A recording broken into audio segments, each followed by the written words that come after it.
There exists within every person a fundamental blindness to the forces that truly drive their decisions. Most individuals move through life convinced they understand their motivations, believing their choices stem from logic, virtue, or conscious desire.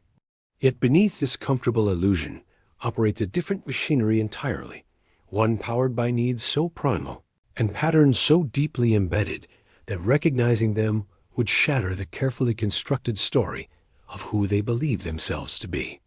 These hidden currents shape everything from career choices to relationships, from daily habits to life-defining moments, all while remaining completely invisible to the person they control. The first and most common of these invisible masters manifests as an endless hunger for recognition that disguises itself as confidence. This pattern emerges early, often in childhood, when the developing mind learns that certain behaviors generate warmth, attention, and approval from others. What begins as a survival mechanism, the child's need for care and protection through pleasing others, calcifies into a permanent operating system that continues running long after the original need has passed. The adult who emerges from this programming appears successful, driven, accomplished, yet underneath operates from a place of profound emptiness that no amount of external validation can ever fill. Consider the executive who works 80-hour weeks, not from passion for the work itself, but from an addiction to being seen as indispensable. Each meeting becomes a performance, each email crafted not for clarity, but for the impression it creates. He tells himself he values excellence, but what he actually craves is the reflection of importance in other people's eyes.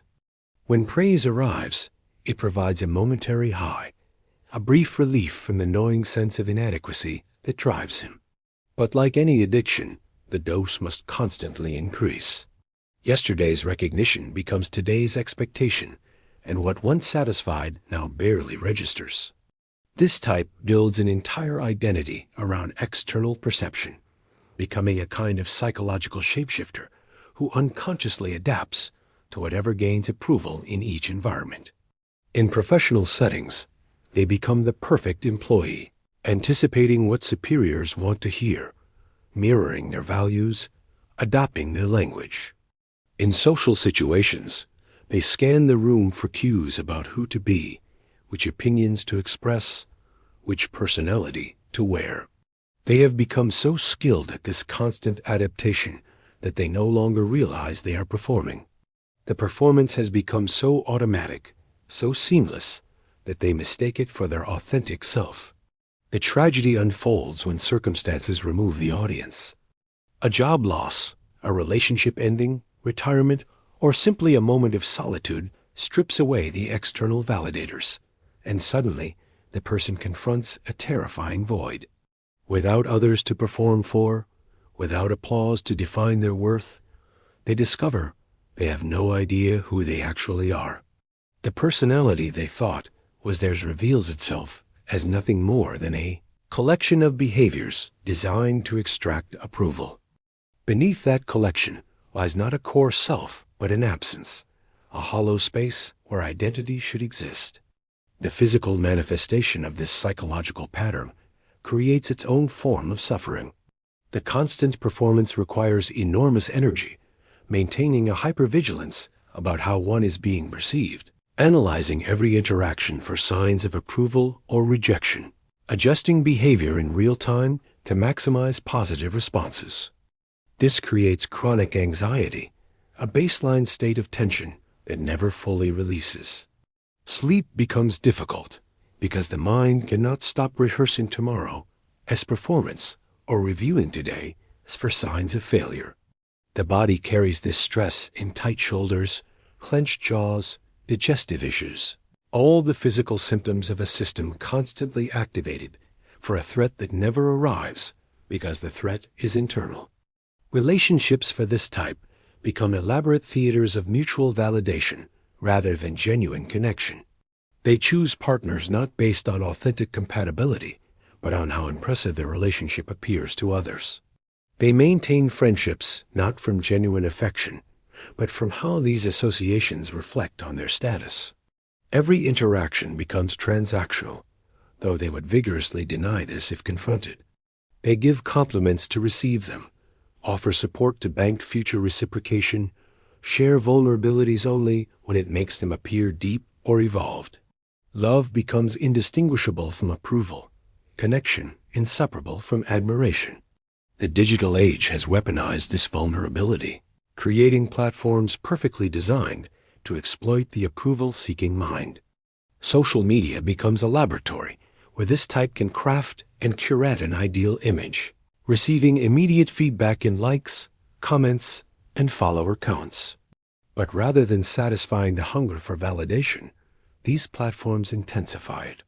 The person becomes addicted to checking for responses, devastated by low engagement, elated by viral posts, constantly adjusting their online persona based on what generates the most reaction. They mistake this digital approval for genuine human connection, not recognizing that they are performing for an audience of strangers who themselves are likely performing right back. When confronted with criticism or rejection, this type experiences not mere disappointment, but existential threat. A negative performance review feels like complete invalidation of their worth as a human being. A romantic rejection becomes proof of their fundamental inadequacy. Even minor social slights, a friend forgetting to invite them to an event, someone failing to laugh at their joke, can trigger spirals of self-doubt that last for days. They have built their entire sense of self on the shifting sands of other people's opinions, making every interaction a potential catastrophe. The methods they develop to manage this constant threat become increasingly sophisticated and exhausting. They might cultivate an image of not caring what others think, a kind of performed indifference that itself is designed to gain approval for being above approval. They might become perpetual helpers, making themselves indispensable to others as insurance against abandonment. Some become chronic overachievers, believing that if they can just accomplish enough, achieve enough, earn enough, they will finally feel worthy. Others develop a victim identity, learning that sympathy and concern are forms of attention that can substitute for admiration. Yet beneath all these strategies operates a fundamental misunderstanding about human worth and identity. This type has confused being seen with being real, has mistaken performance for existence. They believe that without an audience, they cease to exist in any meaningful way. This is why solitude terrifies them, why silence feels like death, why they fill every moment with stimulation and interaction. They are running from the possibility of discovering that, without the external validation they have built their life around pursuing, there might be nothing left. The evolution from seeking approval to seeking control marks a fundamental shift in how a person relates to the world around them. When the exhausting performance for validation finally reveals itself as futile, when the hunger for admiration can never be satisfied no matter how much is consumed, some individuals undergo a cold transformation. They stop asking to be loved and start learning how to manipulate the mechanisms of human behavior. The wound remains, but the response changes from desperate pleading to calculated maneuvering. This transformation does not happen suddenly, but through a gradual recognition that other people operate from predictable patterns. The former approval seeker, having spent years studying audiences to perfect their performance, possesses an intimate knowledge of human psychology. They understand what makes people feel important, what triggers their insecurities, what promises make them compliant. But now, instead of using this knowledge to gain applause, they use it to gain leverage. Every interaction becomes a transaction, every relationship an investment, every conversation a gathering of intelligence. The strategic mind that emerges from this transformation views human connection through an entirely different lens. Where once they saw potential validators, they now see resources, obstacles, or irrelevancies. People become sorted into categories based on their utility. Those with power or influence receive careful cultivation. Those with information receive strategic attention. Those with neither receive polite dismissal. This sorting happens automatically, unconsciously, within seconds of meeting someone new. The assessment is clinical, measuring not who someone is, but what they can provide. This type develops an extraordinary ability to present different versions of themselves to different people. But unlike the approval seeker who shapeshifts from need, this is conscious manipulation. They maintain multiple personas, each crafted for specific purposes. To superiors, they present competence without threat. To subordinates, authority with just enough approachability to maintain loyalty. To competitors, they show calculated weakness that invites underestimation. Each persona is internally consistent, never contradicting itself, maintained with the discipline of a method actor who never breaks character. The emotional life of this type becomes increasingly theoretical rather than experiential. They understand emotions as phenomena that happen to other people, forces to be recognized, predicted, and leveraged. They can simulate emotional responses when strategically useful, producing tears, anger, or joy on demand. But these displays are tactical choices, not genuine experiences. Inside, they observe their own performances with the detachment of a director watching actors on a stage. They feel neither the emotions they display nor guilt about the deception.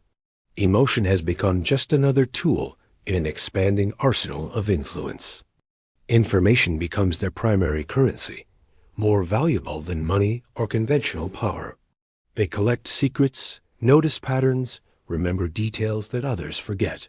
They file away every piece of personal information, shared in casual conversation, every observed weakness, every revealed ambition. This database grows continuously, creating a web of knowledge that allows them to predict behavior, exploit vulnerabilities, and create dependencies. They understand that knowing what someone desperately wants or secretly fears provides more control than any formal authority ever could. The practice of manipulation becomes increasingly sophisticated as they refine their techniques through trial and refinement. They learn to plant ideas that seem to originate from the other person. They master the art of making others feel intelligent while subtly guiding them toward predetermined conclusions. They create situations where their desired outcome appears to be the other person's victory. Every interaction is planned several moves ahead, anticipating reactions, preparing contingencies, always maintaining multiple paths to their objective. Trust becomes a commodity they inspire, but never experience. They understand that making others feel trusted creates loyalty and extracts information, so they perform trust convincingly. They share calculated vulnerabilities that seem intimate, but risk nothing. They remember personal details and reference them weeks later, creating an illusion of care. They offer help that costs them little, but creates debt in others.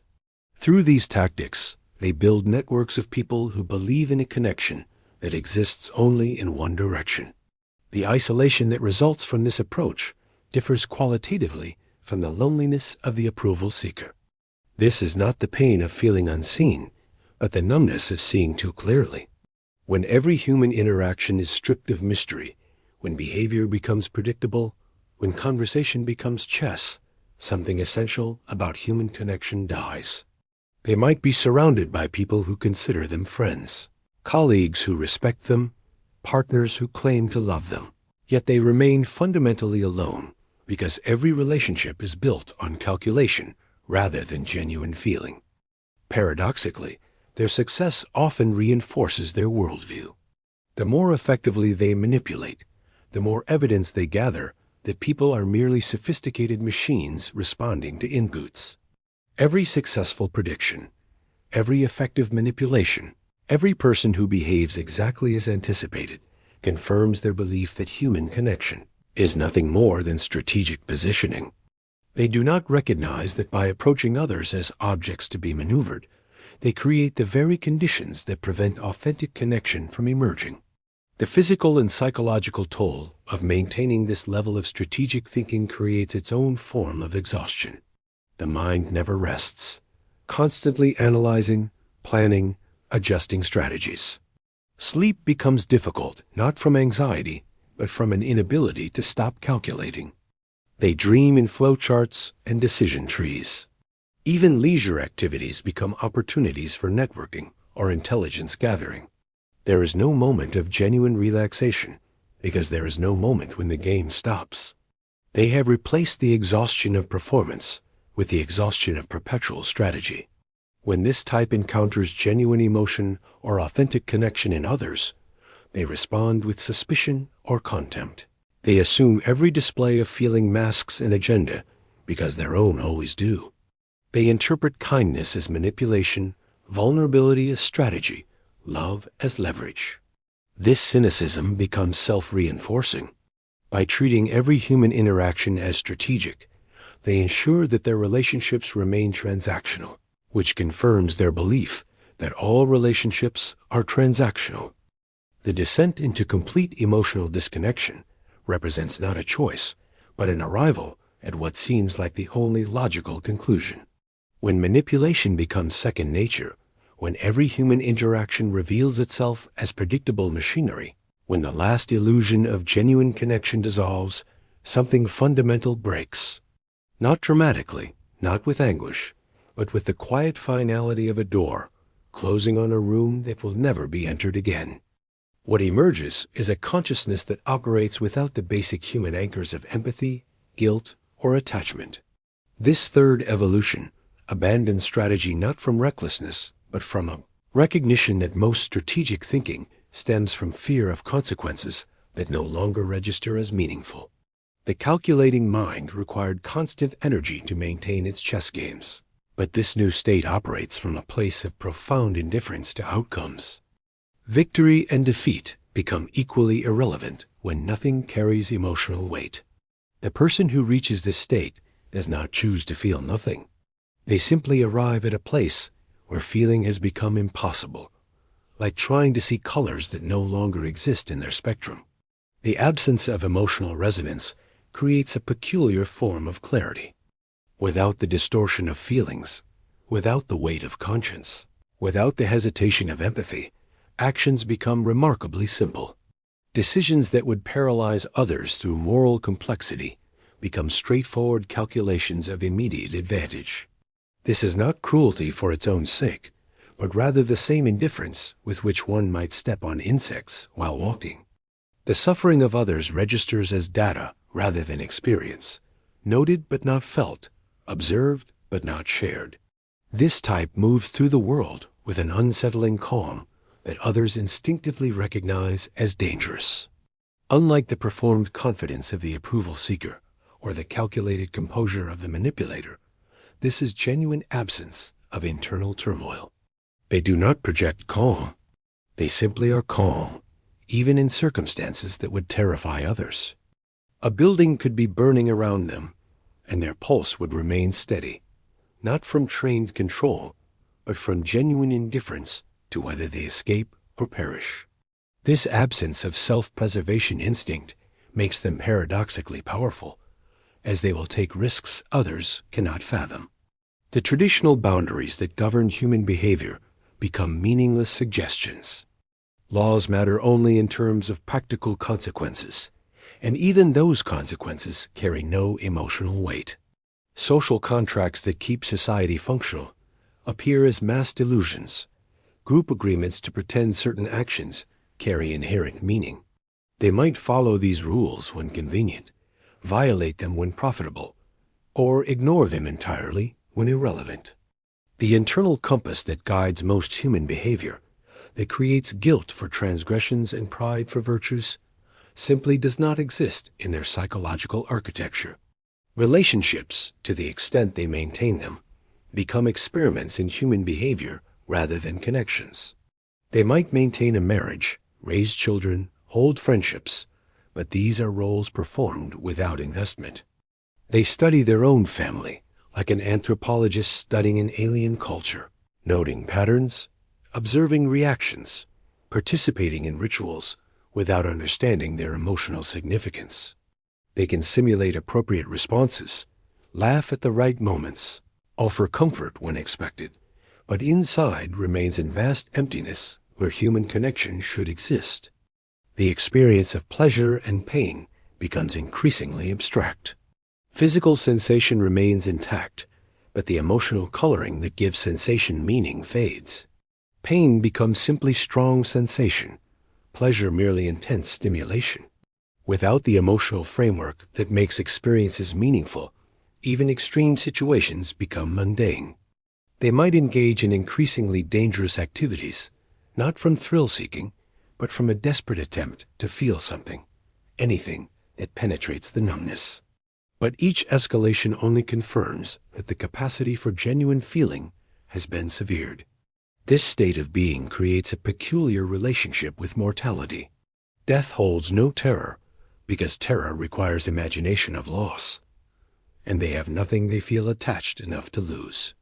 Life holds no particular value, because value requires emotional investment they cannot make. They exist in a permanent present, neither fearing the future nor mourning the past, because both fear and mourning require emotional faculties that have atrophied beyond recovery. They might take elaborate precautions to survive or walk into traffic with equal indifference, the choice determined by momentary whim rather than survival instinct. The perception of time shifts when emotional significance disappears. Without the markers of meaningful experiences, days blend into one continuous present. They might forget significant events, not from poor memory, but from the absence of emotional encoding that makes experiences memorable. Years can pass without creating any sense of accumulation or progress, because without feeling, nothing truly registers as important enough to mark time. They exist in a strange temporal limbo, where past, present, and future collapse into an endless now. When this type encounters genuine emotion in others, they observe it with the detachment of a scientist studying specimens. They can recognize the patterns, predict the behaviors, even manipulate the emotions with precision. But the actual experience remains as foreign as echolocation to someone born without that sense. They understand that others are experiencing something they cannot access. But this recognition creates no longing or regret, because longing and regret themselves require emotional capacity they no longer possess.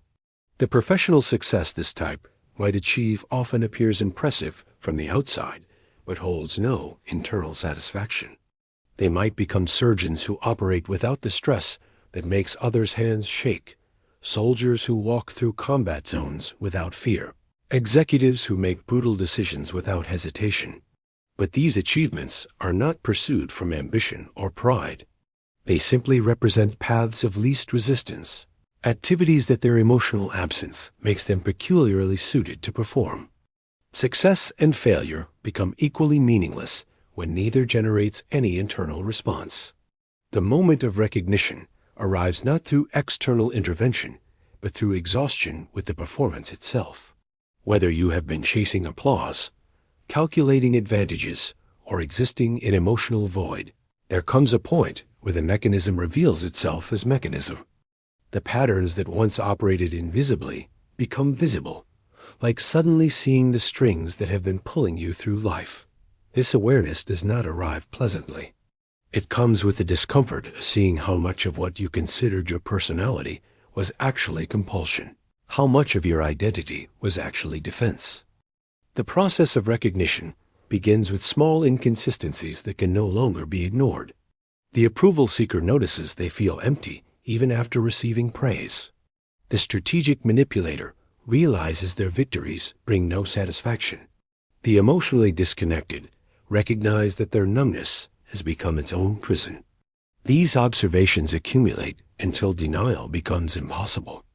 The stories you have told yourself about why you act as you do begin to collapse under the weight of evidence that they were always just stories, elaborate justifications for patterns established long before conscious memory.